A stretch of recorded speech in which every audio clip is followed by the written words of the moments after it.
this is Matt Walsh very recently. Keep in mind that Matt Walsh opposed Trump pretty vehemently in 2016 and also did all of the we're a proposition nation. Other nations are based on ethnicity, race, or creed. We're different. It is one of the great triumphs of all time that our forefathers had to first conquer an ocean in order to then land on a giant mass of uncharted wilderness filled with untold dangers and wild beasts. And yes, primitive warring tribes, many of whom practiced human sacrifice and cannibalism, and who, if they captured you, would torture you for fun and rape your wife and children before killing you, maybe eating your internal organs and taking your family as their property. And yet, in the face of those unimaginable horrors, our forefathers and ancestors conquered this entire hemisphere and settled it and single-handedly dragged it out of the Stone Age and built from the wilderness the greatest civilization the world had ever known. Am I proud of that? Yes, I am. It's pretty remarkable how they have just become white nationalist at this point. I become bitter when I see these things. I mean, I don't disagree with anything he just said, although I probably wouldn't quite articulate it in that manner. But these are the conservatives who denounced all of this stuff that was said by other people, and they were opposed to it, opposed to it, opposed to it, opposed to it. And then suddenly, through osmosis or just slow marination, it sinks in at some point. And then they adopt it and they pat themselves on the back for inventing these ideas.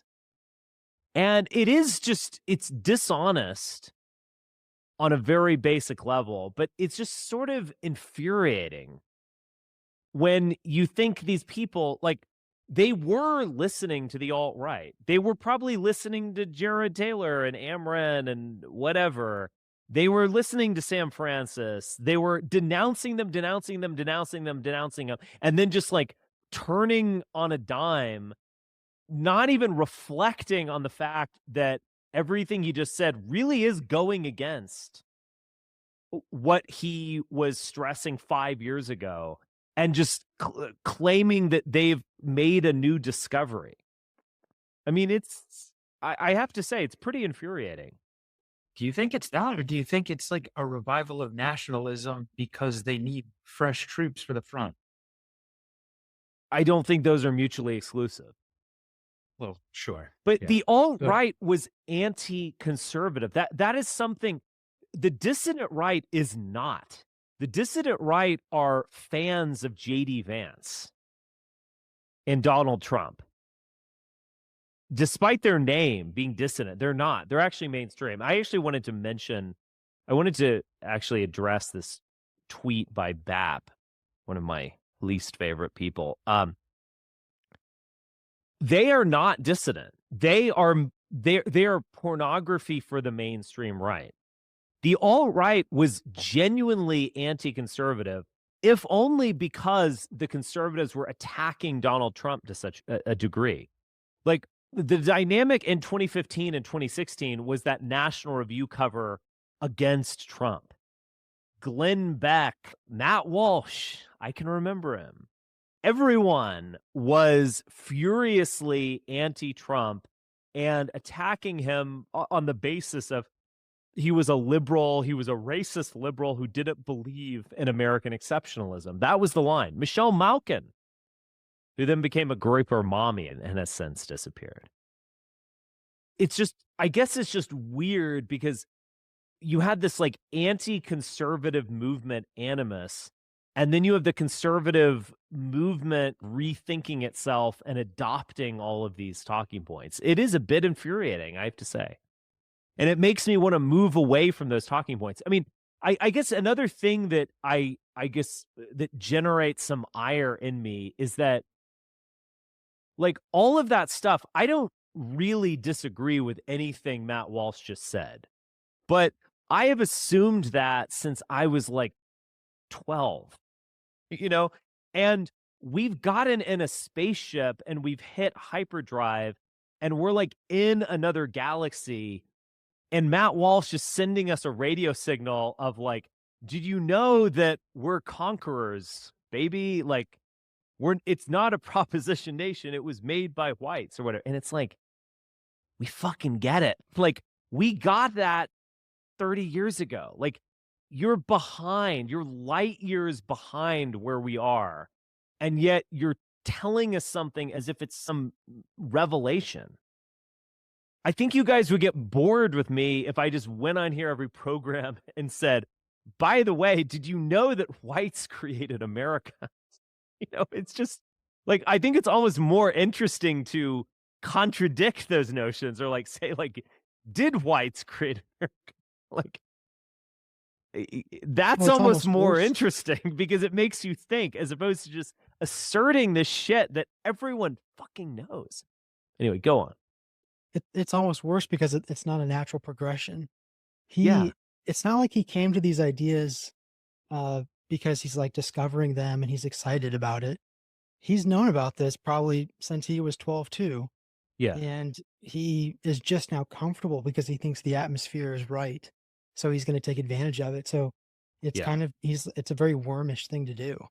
And that's what makes it even worse. And then for him to claim it, because that's obviously what he's doing with his mannerisms. He's kind of like, this is a de facto thing that I'm telling you now. And, Yeah. he's disseminating it like it's coming from him when it's not. And yeah, it's Well, no good. it's like some guy at a conservative gathering who's giving a speech on the eternal joys of monogamy. But now it's like 1 a.m. and everyone's a little bit drunk and most of the people have gone and there're just a few people there. And he's sort of hitting on this girl, like suggesting that they have a three-way with her and her friend or something. Like the atmosphere changed and thus he goes into this other mode. But previously the atmosphere was very different. And so he's going to lecture on monogamy and C.S. Lewis or something like that. So it's just sort of fundamentally bullshit. It would So be that is more code interesting to give switching. a lecture on the joys of three ways. That would be, in a way, more honest, more true to himself, and more daring and edgy in that setting.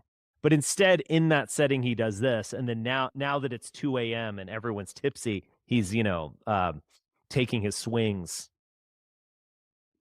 up at bat to see if he can hit a home run. I just said that the term they use for that is code switching, right? Like you'll hear that Yes. from leftists often is like, oh, this person talks, I don't know, in Ebonics when they're speaking to a black audience, but then they code switch and will speak academically to a white audience. And that's Yes. almost a sign of inauthenticity. Yeah. Here's the other one I wanted to look at. So her name is Sarah Stock. I now follow her. And, people are joking that she's a Lauren Southern wannabe or something. But I see her as a Lauren Southern upgrade. Like, I'm glad Lauren Southern has been replaced. Like she's better looking than Lauren Southern, and Lauren Southern was annoying as hell. And Lauren Southern, when she first came on the scene, she was doing all the sort of neocon stuff, like there is no rape culture in the West. That was a famous thing where she held up a sign. So it's like, what are you complaining about, feminist? You live in the West. I don't get it. Whereas Sarah Stock is just saying, I'm xenophobic and proud, which in my mind is just sort of more refreshing, if more brutal. I doubt she's a Russian asset as well, so there's that too. They're both Canadian blondes, but Sarah Stock's better, so I don't see why we should be criticizing her. Do you think that's better for Americans in general? To Like be xenophobic, yes. nationalism is We better. should have a coherent culture. Everyone should be a part of the same culture. We should have assimilation. Which do you get to choose what the culture is? We already have a dominant culture What is based the on dominant European culture? and Christian values and identity. That is the dominant culture. White It's rooted Christian- in European identity. White. So your argument is That that, has been the it's- dominant culture. just to be And clear, we're not letting people assimilate to that. We're saying you Your- should keep your culture, and this is why our culture's so divided. now. your argument is that Trump is good for those who want a dominant white European culture. I mean, that is what America is. It's rooted in European identity and Christian values. But it's sort of not, don't you think? Like, I get that, but isn't stating that covering over the fact that the Puritan founding of the culture was an attack on existing cultures.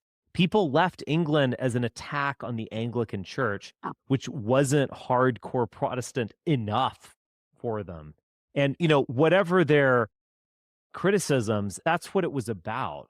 It was a new world, it was a new Jerusalem. John Winthrop imagined American exceptionalism and a new Jerusalem literally before even setting foot on North American soil.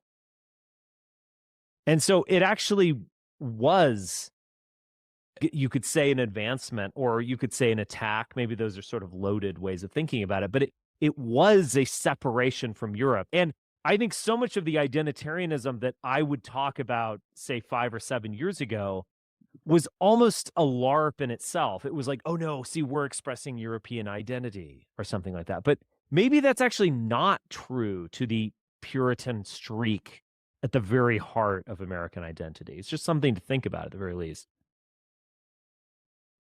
Yeah, I think you're getting at the roots of the sort of proposition nation idea. It really does go back to the Puritans. And it's not something that was sort of created later on by liberals as a radical version in the way that, a lot of white nationalists or adjacent people say. And Right. maybe it actually is relevant to point out that Sarah Stock is Canadian because Canada, of course, didn't have a revolution against a European power. They have Right. always they have always clung to this sort of Europe Junior and also England Junior and also kind of France Junior by the side Sure. identity. Just recently, a few days ago, Mark Carney was speaking to, I believe, Emmanuel Macron, and he proudly said, Canada is the most European nation of all the countries outside Europe. He said this with great pride. And it's Yeah. something that does reflect a real core part of Canadian identity in a way that it doesn't for American identity. I totally agree. Yes. America was also in part founded not just as a utopian New England Puritan state, but a place to just make money and to just extract the wealth for your own purposes. That's why the Jamestown colony was brought into existence. And there was a kind of a lower version of that where people that couldn't own land in Europe or were basically indigent came out to the frontier and they just wanted a lot to call their own in western parts, like whether it be the Scots Irish or the Germans. And maybe that's where the sort of America as a European nation comes from that sort of frontiersman attitude versus the religious utopian or the I'm here to make money for me, myself, and I thing. And Yeah. it's like there are these three spirits that are contradictory and at war with each other. Yeah. Doesn't it seem like liberals do this thing where they push back against conservatives who try to integrate cultures into the American culture as like a form of segregation? It's like a clever subconscious form of segregation where they encourage the other cultures to keep their culture and to strengthen it and stay within it as a way to have enclaves that they can stay Well, in yeah, themselves. it's like a to rescue these cultures from the Cheesecake Factory, basically. Because assimilating to America basically means you're gonna have a mortgage in the suburbs and eat at the Cheesecake Factory at the mall. And it doesn't mean that you're, like, waving the flag of Norway and, being like a rad trad or something. And I think there's a liberal desire, a romantic liberal desire to maintain African American culture onto its own as something sort of sacred, you could say, and Native American culture and people from Southeast Asia. Like, we want to maintain your non-generic white Christian identity. We want to maintain it from being thrown into the meat grinder of being a generic American and shopping at Costco on Saturday and loading up, with big box junk that you don't need. And in some ways, they kind of protect their own culture too, as like the white liberal Yeah, culture. So a it's white it, wasp culture, which they're yeah, protecting. it does create more of a segregation there. It's kind of like, how women will give bad advice to other women. They'll do it subconsciously almost because they don't Yeah, want them to succeed. It's like a strategy in some ways. yeah, That's kind of how I see the dynamics of liberalism whenever conservatives say we need to forcibly integrate, what they really want is they want Vivek to wear the cowboy hat, right? Like they'll say, yeah. wear the chaps and the cowboy hat and show up to the rodeo with the rest of us. Get yourself a girlfriend, an American girlfriend, and like they're trying to do a real melting pot. It's like melting pot times 10. And whereas liberals are subconsciously creating enclaves. So I have noticed the BAP sphere are attacking Sarah, good Sarah, for reasons that are sort of inexplicable. This is BAP speaking. In general, it's bad to have positions you agree with do the viral in formats and arguments that are obviously wrong and easily disproven or mocked. The whole model of raising awareness for a mass popular audience is bad. The effect is to turn smart new readers off. This series was This hosted by entire model Jubilee. doing that? Yeah, this series was hosted by Jubilee, which also hosts Ben Shapiro and Knowles' Daily Wire fake debate. Okay, that's irrelevant. Was to artificially boost this girl influencers as new faces of the far right. Yeah, I mean, okay. So, Dirty. do you know what I think it is? She criticized Trump in that debate with Sam Cedar, where she said, "I'm to the right of Donald Trump. He's not like me. He wants to bring H-1Bs in." So they can sense that this woman is more or less part of the Fuentes sphere or something like that. And they don't like that. What they want is for them to be the pornography of the mainstream. What are you even talking about, Bap? You're the one who's gay and Jewish and talks about Bronze Age rape gangs and used to tweet about TND. So what are you even talking about? You're so much worse than Sarah Stock. It's not even funny. Sarah Stock has not done any of those things. She's attractive and down to earth. What are you even talking about? You're good for mainstream politics and she's not?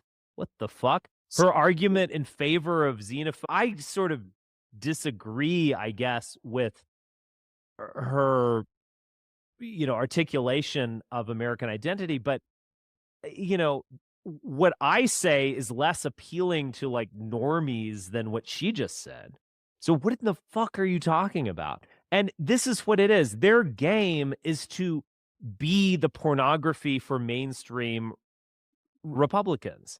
And so it's okay to drop N-bombs. It's okay to talk about like eugenics in some extremely abstract manner. It's okay to say that people are degenerate or dysgenic or whatever when you're just talking about like a Portlandia Antifa member.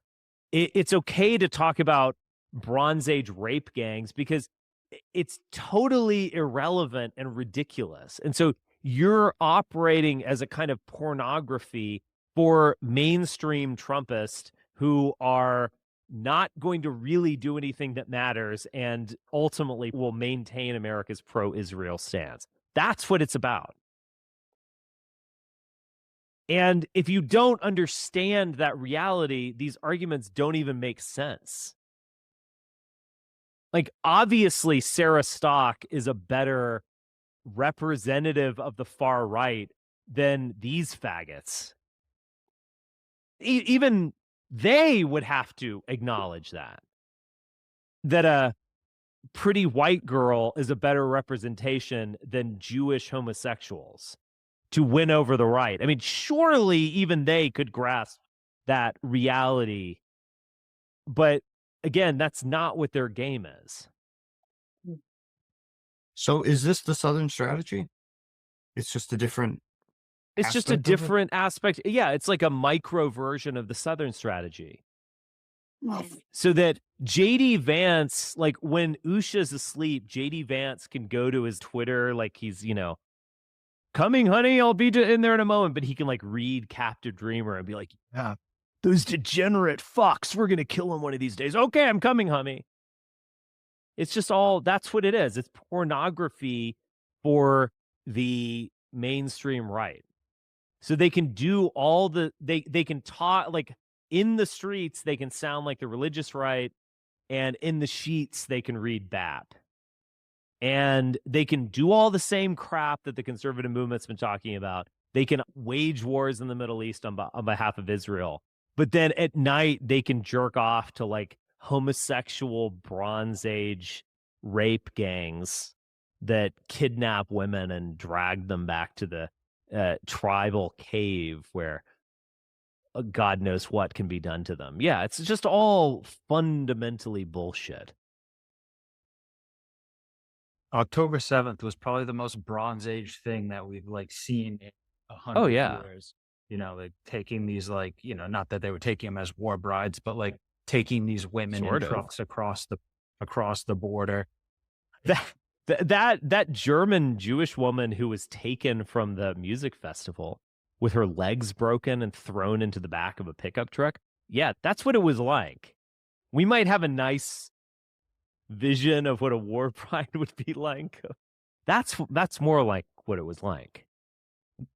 The reality is not what it says in, Bronze Age mindset. Yeah, exactly. Of course, but of course they oppose that. October 7th was terrible. Yeah, like they oppose the literal enactment of their putative ideology they were against. Yes.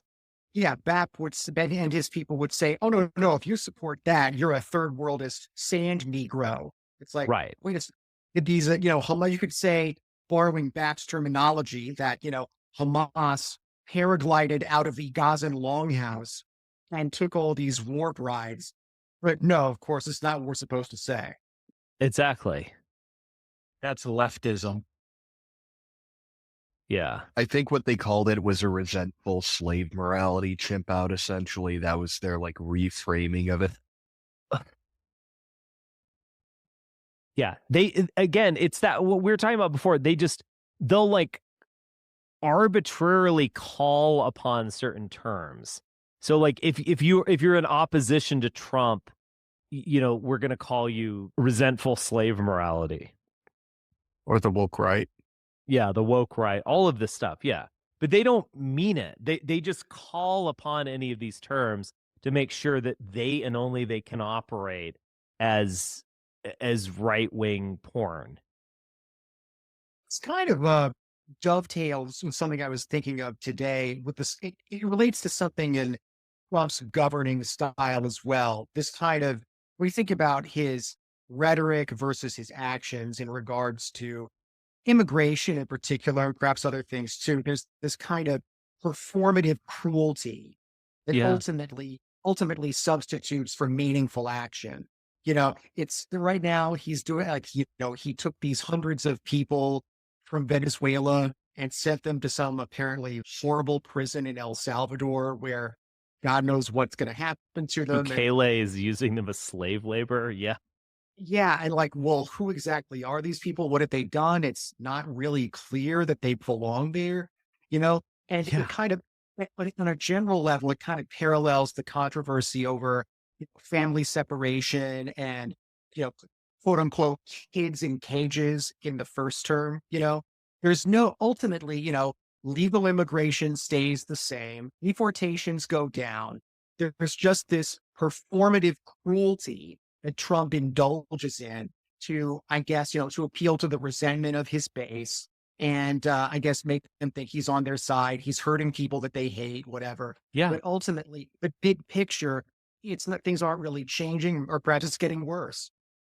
Yeah. Yeah. I mean, do you think that the liberal media is lying about these multiple cases of people who are seeking refugee status legally and they're getting sent to Bukele's prison, or like some guy who just had some weird tattoo, and so they thought it was a gang tattoo. And again, the conservatives are just sort of laughing at this. But that's the ultimate resentment. Like that's really what Nietzsche. Well, he was talking. To be fair here, Nietzsche was talking about slave morality. He really meant it as like slave morality.